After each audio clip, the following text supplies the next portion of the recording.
There's a growing backlash nationwide against data centers, the massive facilities needed to power AI. And now, for the first time, one state is hitting pause. New York Governor Kathy Hochul signed an executive order to delay the building boom. Kelly O'Grady is here with more. Kelly, good morning. Good morning to you. All right, so New York has definitely taken the strongest stance by far, but more than a dozen other states are considering similar pauses, while some proposed bans have failed in a handful of states. And this growth in data centers has raised serious questions about who bears the burden in the AI race.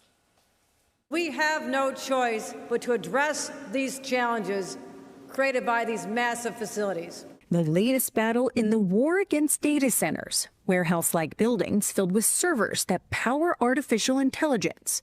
New York is now the first state to temporarily ban new large buildouts. Governor Kathy Hochul says she instituted the one-year moratorium so regulators can write tougher rules. Protesters have voiced concern about increased electricity and water usage, along with rising utility costs. New York will require data centers to either produce their own energy or pay a premium to tap into our grid. A CBS News analysis of water usage found that by 2028, data centers could use at least 469 billion gallons each year. For context, that's about a third of the water Americans used for showers in 2023. There are more than 4,000 data centers nationwide, with rural southern areas expected to see the most new development.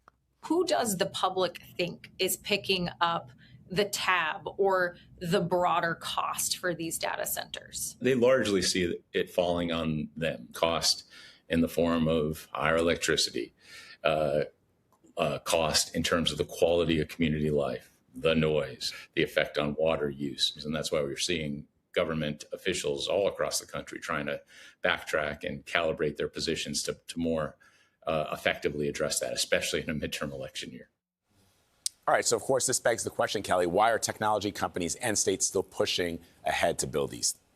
Well, I mean, they need the power for the AI, but Right. One of the arguments that they say is it does bring more jobs and tax revenue to some of these developing communities that these data centers are being built on. For example, Meta actually has a program where they train workers to build these data centers, and then they'll have the skills of an electrician or a plumber in the future. The other argument is a national security one. We are in a deadlock with a race with China, and we cannot let them win. And so these politicians, they're balancing this fight for global dominance with very real issues that their constituents are facing.